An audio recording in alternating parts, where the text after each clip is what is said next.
बेटा प्राइवेटाइजेशन के बारे में मैंने जितनी चर्चा की थी ये तो उसके सामने 10 पैसे भी नहीं लिखा हुआ, ठीक है ना जी। लेकिन एक आध बात ऐसी है जो मेरे को डिस्कस करनी है आपसे। डिसइन्वेस्टमेंट टर्म ये तो क्लियर होगी, सेलिंग ऑफ शेयर को हम टेक्निकली बोलते हैं डिसइन्वेस्टमेंट। एक बात है, इसने बताया कि प्राइवेटाइजेशन करने के ना सरकार के पास दो तरीके थे, वो तरीके पढ़ते हैं एक बार। by withdrawal of government from ownership and management of public sector company or by outright sale of public sector company। मुझे नहीं पता आप इससे क्या समझते हो, दूसरे वाले का मतलब सुनो पहले। कहता है बाय आउटराइट सेल। बेटा मैं कहूं आप सरकार एक कंपनी में 100% शेयर होल्ड करती है, ठीक है, एक तरीका प्राइवेटाइजेशन का ये उसका कि 100% शेयर एक ही पर्सन को बेचती है, ठीक है जी। सरकार का शेयर नहीं करती, जीरो से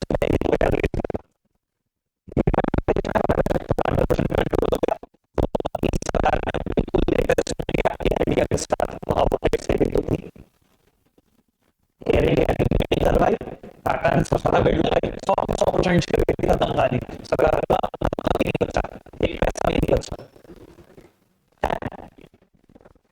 नहीं पूरा किया हुआ है,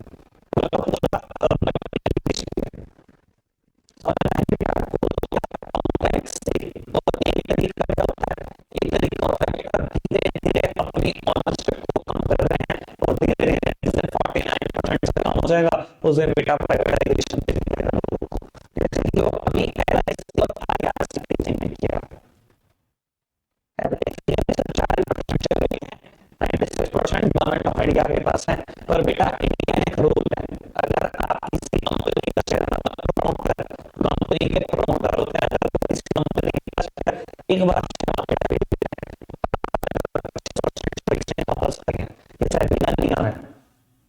अब 5 साल के अंदर 25% शेयर तो बिकेंगे एलआईसी, उसके बाद गवर्नमेंट बच्चे को 26% कम बेचेगी, प्राइवेटाइजेशन तो होगा ही होगा, तय है, फिक्स्ड है, ठीक है। ये पहला तरीका है, धीरे धीरे करना, और दूसरा तरीका आउटलेट से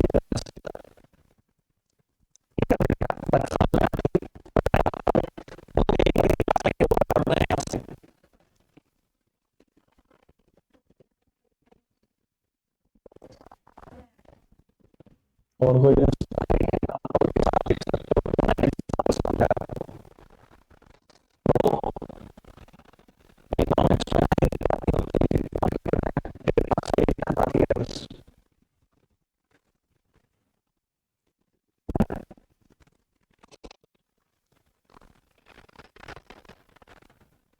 बस इतना ही है, ये पढ़ना है बड़ा बच्चा।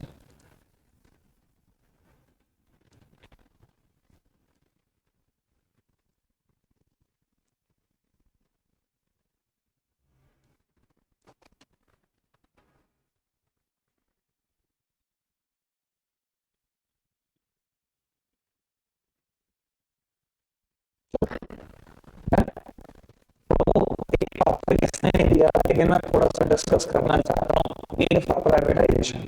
सरकार ऐसे क्या जरूरत पड़ेगी, सरकार प्राइवेटाइजेशन मत लिख देना कि हाँ सप्लीमेंट करना पड़ा, नहीं यार, सरकार की खुद की कैसी इच्छा होगी, इसको सरकार ने एक्सपेक्ट किया, उसने कहा एक दिन में सोचा यहाँ डन है। वो क्यों हुआ मैं बता देता हूं। देखो इंडिया में ना सबसे पहले मतलब इंडस्ट्रियलाइजेशन स्टार्ट हुआ था सेकंड 5 ईयर प्लान से, याद है आपको सेकंड 5 ईयर प्लान? एम था इसका कुछ, इंक्रीज इन इंडस्ट्रियल प्रोडक्शन, ठीक है ना, इसका एम था इंक्रीज इन इंडस्ट्रियल प्रोडक्शन। यहां से थोड़ा थोड़ा इंडस्ट्रियलाइजेशन का बेस बनना शुरू हुआ, हाथों हाथ आईपीआर 1956 आ गया, जिसने पीएसयू को थोड़ा सा लीड रोल दे दिया कि इंडस्ट्रियलाइजेशन आप चलाओगे, ठीक है जी। उसके बाद क्या हुआ बेटा, उन 40 सालों तक बहुत ग्रोथ करी हमने, ठीक है, कमेंडेबल ग्रोथ थी, नो डाउट, ठीक है ना, पब्लिक सेक्टर ने अच्छे से वो रोल निभाया, 40 साल तक कमेंडेबल ग्रोथ करी। लेकिन बेटा धीरे धीरे क्या हुआ, सारी पीएसयूज बेटा लॉस मेकिंग होनी शुरू हो गई। क्यों? क्योंकि बेटा जो काम कर रहे एम्प्लॉइज है ना, उनकी मेन हॉबी थी लीकेज, पिल्फरेज, करप्शन, और आज भी देख लो पीएसयूज में। सर लीकेज समझते हो, पिल्फरेज समझते हो? लीकेज का मतलब बड़ी चोरी, पिल्फरेज मतलब छोटी मोटी चोरी, और करप्शन ये सब चलता रहता है पीएसयूज में। मैंने आपको एक एग्जांपल दिया था बेटा, अगर आपको याद हो, लीकेज और पिलफरेज का। अब वो, अब लीकेज के एग्जांपल तो बहुत सारे हैं यार, इतने सारे घोटाले हुए हैं, सबके क्या नाम बताऊं, सबको पता है ना बेटा, कोयला घोटाला, वो 2G spectrum, 3G spectrum, even Commonwealth games, याद है मैंने आपको बताया था बहुत कुछ। ये जो कुर्सियां है ना बेटा, एक कुर्सी कॉस्ट करती है 500 रुपए। कॉमनवेल्थ गेम हुए थे इंडिया में, याद हो आपको, दिल्ली में 2008-10, हाँ 2010 में। क्या हुआ था बेटा, बाद में जब उसकी ऑडिट करा सीएजी ने, कंट्रोलर एंड ऑडिटर जनरल ने, तो बेटा मतलब क्या गवर्नमेंट को घोटाले का ये मिलता है, मैं तो ये सोचता हूँ बेटा। ये कुर्सी का रेंट पता है कितनी कुर्सी आई थी बेटा, कई लाखों कुर्सियां आई थी दर्शकों के लिए, ठीक है। एक दिन का एक कुर्सी का रेंट 1200 रुपए दिखाया हुआ था। एक दिन का एक कुर्सी का रेंट 1200 रुपए दिखाया था, और इसकी कॉस्ट 500 रुपए है। कहता हमने रेंट पे लिया है। इतने करोड़ों रुपए बाहर करे, खाली कुर्सी में नहीं, टॉयलेट पेपर में फ्रॉड, नैपकिन टिश्यूज में फ्रॉड, मिनरल वाटर की बोतल में फ्रॉड, पूरा कॉमनवेल्थ घोटाला पढ़कर देखना, आपको लगेगा क्या यार, ये तो बच्चा भी पकड़ लेता, सरकार को समझ नहीं आ रही थी किसमें घोटाला करना था। ये तो हो गई लीकेज की बात, बहुत बड़ी चोरी की बात। पिलफरेज बता देता हूँ। हमारे टाइम तक क्या होता था, जैसे आज की तारीख में आपको कह रहे हैं ना स्कूल वाले, एनुअल रिपोर्ट नहीं प्रिंट आउट ही चाहिए, हम भी ऐसे कहते थे सर हमारे पास पेन ड्राइव में है, और नेट का तो जमाना ही नहीं था इतना, मेरी 12th में तो पेन ड्राइव में हमारे पास, तो व्हाट्सएप भी नहीं चलता था तब तो शायद, ठीक है ना। और ये कहते थे नहीं नहीं प्रिंट आउट ही चाहिए। अब प्रिंटर भी इतने इजीली अवेलेबल नहीं होते थे, जैसे आज की तारीख में तो शायद हो सकता है ऑलमोस्ट स्टूडेंट के घर पर ही हो, ठीक है ना, इतने इजीली अवेलेबल भी नहीं थे, ना इतने सस्ते थे। प्रिंट की कॉस्ट आती थी 10 रुपए एक प्रिंट की कॉस्ट, और एनुअल रिपोर्ट 300 पेज की भी है। हम 3000 रुपए खर्चेंगे सिर्फ प्रिंट निकालने में। हम टीचर को कहते रहते थे पेन ड्राइव में देख लियो भाई, मैं पेन ड्राइव दे देता हूँ तुझे 2 दिन के लिए, कहते हैं प्रिंट निकाल के लाओ। पर हमारे साथ के ही कुछ बच्चे प्रिंट निकाल लाते थे, हम पूछते थे यार 3000 रुपए तो नहीं खर्च करे, कहता नहीं नहीं पापा बैंक में है, बैंक में लगा दी पेन ड्राइव, बैंक के पेज से ही प्रिंट हो गए, सब कुछ हो गया। भैया कुछ भी कहो, इसे ही कहते हैं पिलफरेज। आफ्टर ऑल हो तो गवर्नमेंट के रिसोर्सेज ही खराब रहे हैं, उन्होंने चोरी तो करी एक तरीके की, बस बुलाई नहीं जाएगी, चोरी है चोरी, ठीक है ना। और उसके बाद बेटा सरकार भी थोड़ी स्मार्ट है। आज की तारीख में आप देखो बैंक में जितने भी सीपीयूज लगे होते हैं, पोर्ट ही नहीं है पेन ड्राइव लगने का, या आप पेन ड्राइव लगाते रहो एक्सेस ही नहीं होती, मतलब बहुत, मतलब मैं वैसे बता रहा हूँ कि ये पीएसयूज की हाल हो गए थे कि 40 साल कमेंडेबल ग्रोथ, तो उसके बाद सब लॉस मेकिंग, क्योंकि बेटा सबको लग रहा था चलो आज मौका मिला, आज करप्शन कर लो, आज मौका मिला लीकेज पिलफरेज ये सब कर लो। धीरे धीरे सब लॉस मेकिंग हो गई, और सरकार को लगा यार अब कर देना चाहिए प्राइवेटाइजेशन। लेकिन बेटा सरकार ने कुछ अपनी एफिशिएंट पीएसयूज को आज तक अपने पास रखा हुआ है, और बेटा उनको सरकार नवरत्नास, महारत्नास, मिनी रत्नास, ये अलग अलग स्टेटस अकॉर्ड करती रहती है, अलग अलग स्टेटस देती रहती है। कई बार कोई कंपनी आ जाती है नवरत्ना महारत्ना में, कई बार कोई आ जाती है बेटा जो जितनी प्रॉफिट मेकिंग होती है। समझ में आई बेटा बात, ठीक है जी। कंपनियों के नाम आप याद कर लोगे, वैसे मैंने नोट्स में लिखे हुए हैं, एक बार फिर भी मैं थोड़ा सा तरीका बता देता हूं कैसे करना है बेटा। जैसे कि नाम से समझ में आ रहा है नवरत्ना, बेटा ये 9 रत्न है, नवरत्ना, ठीक है ना, ये वर्ड वहीं से उठाया बेटा। वो अकबर के दरबार में थे 9 रत्न, ठीक है, जिसको वो भी नवरत्न बोलता था, ये भी नवरत्न है सरकार के, ठीक है जी। जिसमें से 5 कंपनियां बेटा ऑयल से रिलेटेड है। बच्चे कह रहे आज ऑयल का नाम मत लो, वो IOC, BPCL, HPCL, IPCL, ONGC. अभी करेंगे इनकी फुल फॉर्म की बात भी बेटा, सेल, भेल, खेलनी है इसमें, एनटीपीसी और वीएसएनएल। बाबू ये नवरत्न है, 9 रत्न है सरकार के। 5 कंपनियां ऑयल से रिलेटेड है, Indian oil corporation, Bharat petroleum corporation limited, Hindustan petroleum corporation limited, Indo petrochemicals corporation limited, oil and natural gas corporation, steel authority of India limited, Bharat heavy electronics limited, national thermal power corporation, विदेश संचार निगम limited. बाबू ये profit making है, काफी अच्छी खासी profit making है, तो सरकार ने इनको स्टेटस दिया नवरत्ना का। ठीक है जी।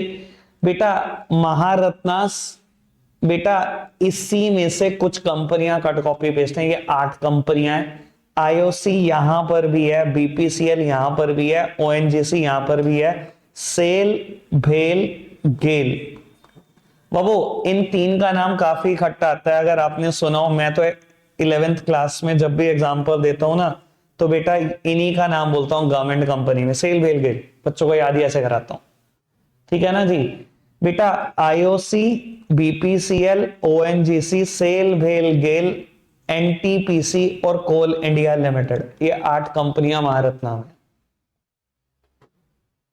ठीक है जी। वैसे आपको बता देता हूं, इस साल सारी सरकारी और कंपनियों ने इतना कारोबार किया है ना बेतोड़, आपको पता नहीं होगा शायद। वैसे बता देता हूं, बीएचईएल इस बार 3 गुना हुआ 2023 में, 300% रिटर्न एक साल की। इतना कारोबार किया इन्होंने। सर डन है, कोई दिक्कत कोई परेशानी तो नहीं, बढ़ जाए आगे। बेटा मिनी रत्ना, बस इसका नाम आपको याद रखना है, ये मेरे को भी याद नहीं है। ये 75 पीएसयूज है, बस इसके आपको याद रखना है। बेटा 2 नाम है, याद रख लो बस, बाकी मुझे कुछ चाहिए नहीं। एयरपोर्ट अथॉरिटी ऑफ इंडिया और आईआरसीटीसी। ठीक है ना। Indian railway catering and tourism corporation. Done. ठीक है जी। आगे बढ़ जाए। प्राइवेटाइजेशन खत्म, ग्लोबलाइजेशन शुरू करेंगे। एक टॉपिक डिस्कस तो करके जाएंगे ही जाएंगे। शुरू करना फटाफट से, कर रहे हैं आगे।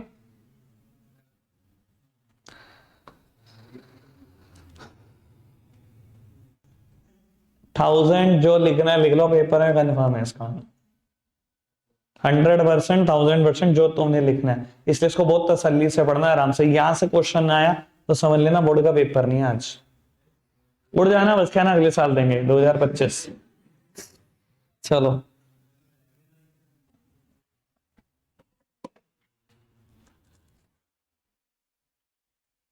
इलाज।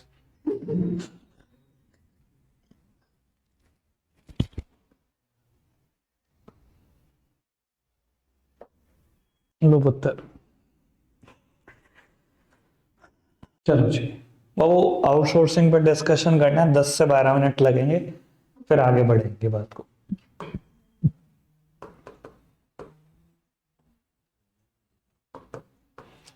वो सब सामने देख रहे हैं, सब सामने। बेटा आउटसोर्सिंग का सिंपली मतलब यही होता है, a source from outside the business. बेटा बिजनेस की कोर एक्टिविटी जब इंसान खुद परफॉर्म करने लगे, और non core, non significant activities किसी आउटसाइड एजेंसी से परफॉर्म कराने लगे, बेटा उस सिचुएशन को बोला जाता है आउटसोर्सिंग। देखो इंडिया में ये कंसेप्ट को ना फेमस होने में बहुत टाइम लगा, बहुत ज्यादा टाइम लगा, लेकिन जब ये फेमस हुआ ना, तो बेटा इंडिया ही फेवरेट डेस्टिनेशन बन गया आउटसोर्सिंग का। ये बात आपने पढ़ी भी होगी। वो क्यों बना, आपने ये भी पढ़ लिया होगा, क्योंकि रीजनेबल डिग्री ऑफ स्किल के साथ इतनी चीपेस्ट लेबर पूरे वर्ल्ड में कहीं अवेलेबल नहीं है। जितना स्किल इंडिया में है ना बेटा, उतने स्किल के साथ पूरे वर्ल्ड में कहीं लेबर नहीं है, और इतनी सस्ती। ठीक है जी, खैर करूंगा मैं, उस मुद्दे पर आऊंगा, पहले शुरुआत करता हूं इसकी, क्या है इसका मतलब। बेटा देखो, आपके ना नेचर ऑफ बिजनेस पे डिपेंड करता है कि आपका मेजर काम क्या है, आपका सिग्निफिकेंट काम क्या है, आपकी कोर एक्टिविटी क्या है, वो तो आप खुद करो। और जो non core, non significant, non important activities हैं, वो किसी आउटसाइड एजेंसी से परफॉर्म करो। जैसे कि मैं हमेशा एग्जांपल देता हूं बेटा, आज एक किसी स्कूल को आप देखो, भैया स्कूल का मेन काम क्या है, एजुकेशन देना बच्चों को। तो बेटा वो मेन काम खुद कराना चाहते हैं, लेकिन बाकी सारे काम ये बेटा किसी आउटसाइड एजेंसी को वो देने में विश्वास रखते हैं। बाबू स्टाफ खुद रिक्रूट कर रहे हैं बेटा, जितना भी टीचिंग स्टाफ है। क्यों? क्योंकि उनका कोर एक्टिविटी है, सिरदर्दी स्टाफ की सारी वो खुद लेते हैं। स्टाफ पढ़ाए, कब आ रहा है, कब जा रहा है, सब उनका है। लेकिन बेटा अगर मैं बात करूं स्कूल की सिक्योरिटी की, बेटा ये सिरदर्दी अब स्कूल का कोई ऑनर लेना नहीं चाहता। पास्ट में सब हम करते थे भैया, स्कूल का स्टाफ, टीचिंग स्टाफ वो भी हम रिक्रूट कर रहे हैं, 4th ग्रेड वो भी हम रिक्रूट कर रहे हैं, सिक्योरिटी गार्ड वो भी हम रिक्रूट कर रहे हैं। भैया पागल हो जाओगे। क्योंकि होता क्या है, स्कूल में सफाई शुरू होनी है सुबह 5 बजे, बच्चों ने आना शुरू करना है 7 बजे, 7:30 बजे स्कूल लगना है। 5 बजे अगर नहीं आया 4th ग्रेड तो हम इंतजार कर रहे हैं, हाँ अभी तक नहीं आया, ये क्लास साफ नहीं हुई, आज लाइब्रेरी साफ नहीं हुई। भैया स्कूल के ऑनर ही पागल हो जाते थे। तो उनको लगा यार ये तो बहुत सिरदर्दी है, ये एक्टिविटी तो मुझे आउटसोर्स करनी चाहिए, किसी आउटसाइड एजेंसी से परफॉर्म करनी चाहिए जो इस काम में स्पेशलाइज हो। बेटा आज की तारीख में बहुत सारी ऐसी आउटसाइड एजेंसी जो सैनिटेशन में एक्सपर्टीज है, इनके पास सिक्योरिटीज में एक्सपर्टीज है। आज की तारीख में देखो बेटा कितने सिक्योरिटी एजेंसी हुई पड़ी है, कोई गिनती नहीं। आज की तारीख में तो ये हालात है बेटा, जिनके घर में शादी होती है वही 2-3 सिक्योरिटी गार्ड उन सिक्योरिटी कंपनी से हायर करते हैं कि घर का ध्यान रखना, कि हमने डेस्टिनेशन वेडिंग है हमारे यहाँ पर, हमने बाहर जाना है, और वो सिक्योरिटी गार्ड ही ध्यान रखते हैं घरों का। देखा है आपने कहीं ऐसा सुना है? ऐसा होने लगा ना बेटा, स्कूल में भी यही होने लगा, सब स्कूल से यही करने लगे कि आजा भैया साल के पहले दिन कॉन्ट्रैक्ट साइन कर दो पूरे साल का, मेरे पास से मिलेंगे पैसे, मुझे दिन में चाहिए 4 सिक्योरिटी गार्ड, रात को चाहिए 8, कुछ भी सामान चोरी होगा सब आप दोगे। पूरा का पूरा कॉन्ट्रैक्ट साइन होता है, ना मैं दूंगा लाइसेंस के पैसे, ना दूंगा मैं गन राइफल के पैसे, सब खुद लाओ, लाइसेंस की गन लाओ, जैसे मर्जी लाओ, मुझे तो इतने सिक्योरिटी गार्ड चाहिए, दिन में इतने रात में। ये सिरदर्दी मेरी नहीं है, कहां से आएंगे? ठीक है ना। सेम वे बेटा आप क्या करते हो, स्कूल की साफ सफाई के लिए, सैनिटेशन के लिए बेटा किसी और कंपनी को ढूंढते हो जिस काम में स्पेशलाइज हो, उनसे कॉन्ट्रैक्ट साइन करते हो। कब भेजोगे, कितने स्टाफ भेजोगे, मेरी सिरदर्दी नहीं है, मुझे तो क्लीन चाहिए रोज। इलेक्ट्रॉनिक मॉप भेजो, हाथ से पोछा लगाए, मेरी सिरदर्दी नहीं है। वैक्यूम क्लीनर भेजो, क्या भेजो, मेरी सिरदर्दी नहीं है इस चीज में, मैं सिरदर्दी नहीं ले सकता। ठीक है ना। और आप सोचो, ये तो मैं तो अभी सहारनपुर के स्कूल की बात कर रहा हूँ जहाँ 2-2 फ्लोर है, कुछ नहीं है। ठीक है ना। आप सोचो वहां कॉर्पोरेट्स में कैसा होता है सब कुछ। सर कॉर्पोरेट्स भी यही करते हैं, वो भी सिरदर्दी नहीं ले सकते, उन्होंने भी सब कुछ आउटसोर्स किया हुआ है। समझ में आती है बेटा बात? लेकिन एक बात ध्यान रखना, मैंने जो बोला आपको बेटा, बिजनेस के नेचर पे डिपेंड करता है क्या आउटसोर्स करना है क्या नहीं करना। ठीक है ना जी। बेटा अगर आप सहारनपुर नगर निगम को देखो तो उनके लिए sanitation is the core activity, वो सैनिटेशन आउटसोर्स नहीं करेंगे। बाकी किसी भी चीज को आउटसोर्स करें, सैनिटेशन के लिए वो स्टाफ खुद रखते हैं, साफ सफाई खुद करवाते हैं। ठीक है ना। समझ में आती है बेटा बात? कोई दिक्कत कोई परेशानी तो नहीं? पक्का से। बेटा इस कंसेप्ट को ना आउटसोर्सिंग को ही कुछ लोग बीपीओ भी बोला करते थे, बिजनेस प्रोसेस आउटसोर्सिंग, कि बिजनेस की कोई एक प्रोसेस आउटसोर्स कर दो आप। और मैं बोलता हूं बेटा, लोगों को लगता है यार इसमें क्या धंधा है, मैं कहता हूं अगर धंधा बता दिया ना पैर के नीचे जमीन खिसक जाएगी। ऐसे ऐसे धंधे हैं बेटा, एक एक प्रोसेस में। ठीक है ना बाबू, ये जो जीन हम पहनते हैं ना, आपको पता कितनी प्रोसेस से होके जाती है? आप सोच भी नहीं सकते, कम से कम 10 से 12 प्रोसेस है इसमें। ठीक है ना भैया, धागा खरीदती है कंपनी, पहले धागे से बनाती है फैब्रिक, देन कटिंग होती है, देन स्टिचिंग होती है, डाइंग होता है, कलर आता है उसके ऊपर, जिप लगाने वाला अलग प्रोसेस है, बटन लगना एक अलग प्रोसेस है, उसके बाद आयरनिंग होना एक अलग प्रोसेस है, पैकेजिंग होना एक अलग प्रोसेस है। और जितने भी मैंने प्रोसेस के नाम लिए सब में धंधा है, और आपकी सिटिंग में होता है सब में धंधा, बहुत मोटे स्किल का। ठीक है ना। मैंने आपको पिछली बार एक एग्जांपल दिया था, अगर आपको याद हो, कुछ याद आया?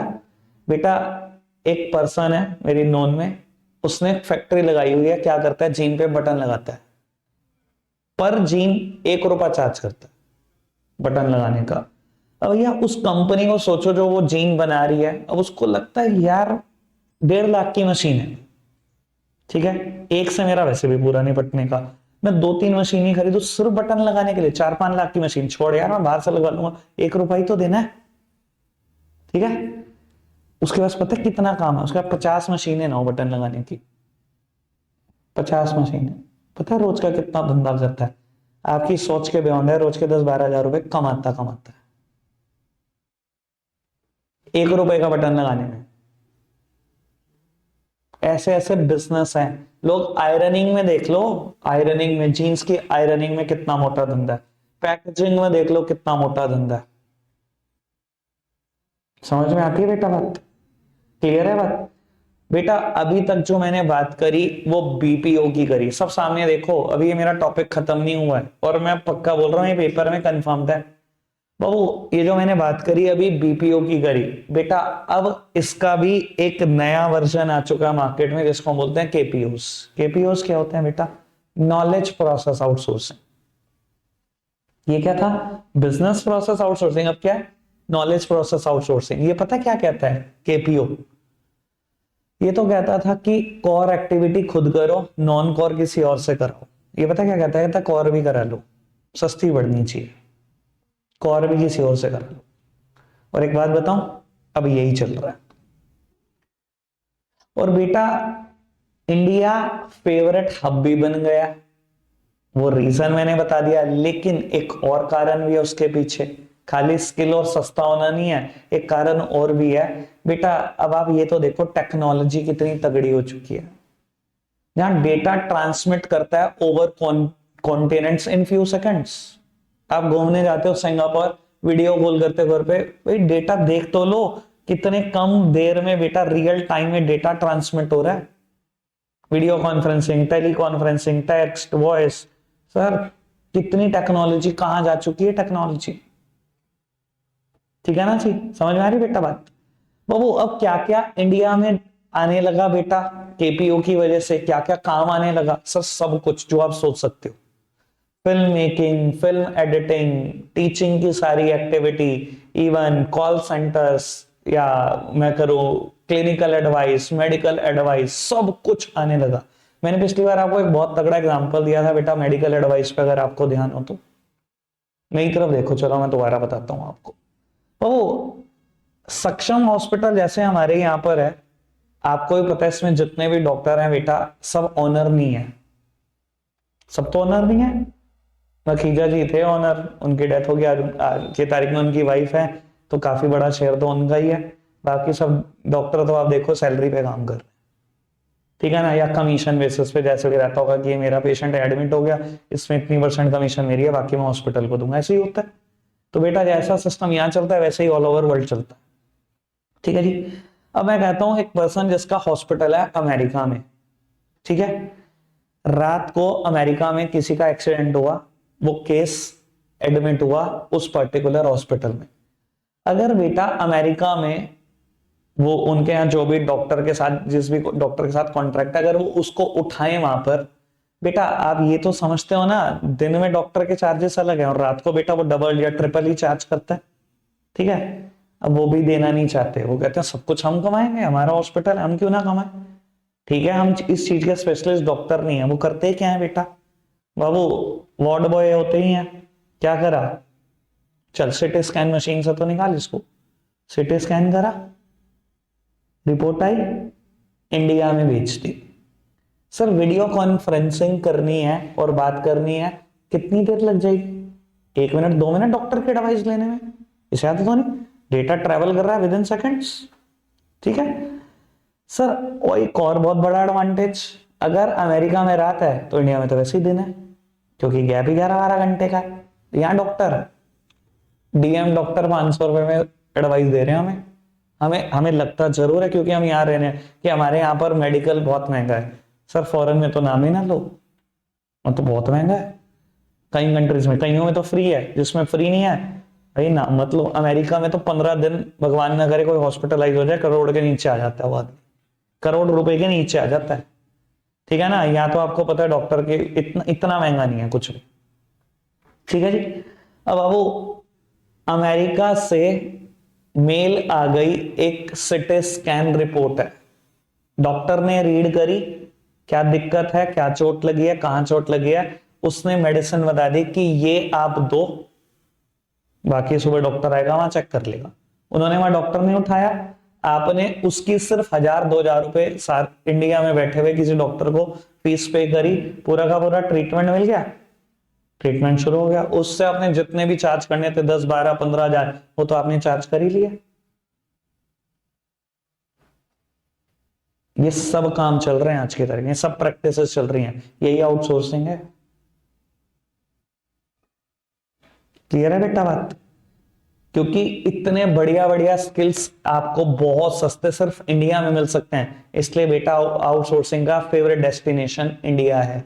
आप देखो बेटा, मैं कहता हूं आप आज अमेजोन के ना कस्टमर केयर नंबर पे कॉल मिलाओ, आपको लगेगा भैया मैं बात कर रहा हूँ यूएसए में। सर आप बहुत बड़े बेवकूफ हो अगर आप ऐसा सोचते हो। जितनी कंपनी आप आपने आमने सामने देखते हो ना बेटा, जितनी भी एमएनसीज देखते हो, 99.99 के बेटा कॉल सेंटर इंडिया है। उनको बहुत आसान लगता है बेटा इंडिया में सब कुछ एस्टेब्लिश करना।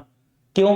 उनको पता है भैया ग्रेजुएट पोस्ट ग्रेजुएट आएंगे भर के एनसीआर में, ठीक है ना, जो फाइनेंशियल इंडिपेंडेंट भी होना चाहेंगे और क्या करेंगे, 12,000 15,000 रुपए में पूरी रात काम करेंगे हमारे लिए। ये काम वो अपने देश में नहीं करा सकते, चाहे इतना सस्ता नहीं करा सकते। क्लियर है बेटा? बात समझ में आती है? आउटसोर्सिंग रखेंगे आज के लिए इतना ही। Bye bye.